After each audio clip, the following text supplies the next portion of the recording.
Андрей Колесников, газета «Коммерсант».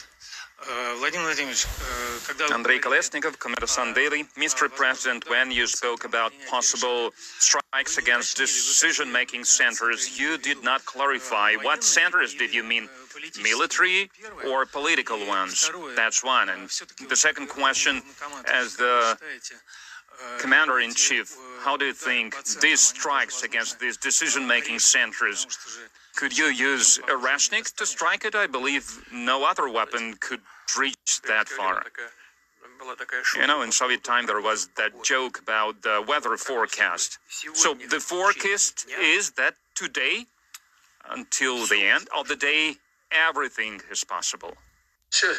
Showed last week as a game changer. This is like at the end of World War II, when the United States dropped the atomic bomb. It introduced a new kind of weapon system that nobody else in the world has, and that there is no counter to it. This thing is remarkable, and the press has gone out of its way to try to minimize it, downplay it.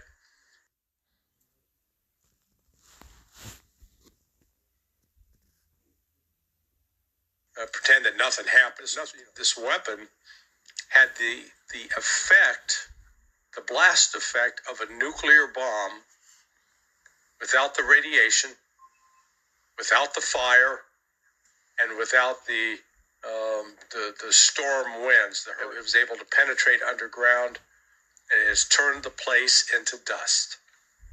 I initially was skeptical of that, but then I listened to a recording, someone who had spoken to a woman who had worked at that plant, and she'd gone back and she says there's nothing left.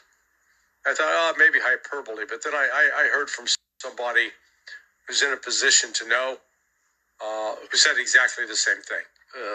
1 square mile, 2 square miles, it was enormous, huge, and they were able to destroy it with precision. The U.S. intelligence community, the military intelligence in particular, they know that the Russians got something, and they're not even sure what it is. He's going to hit back. He's going to say, okay, we're going to take out this military base. Get your people out. They got an hour. They got 2 hours. And normally you say, if you tell me you're coming, we're going to be ready for you. We're going to shoot you down. We can't shoot this down. It's moving too fast.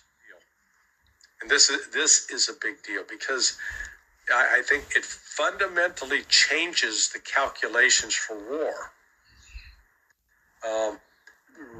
Russia can do something without having to go nuclear.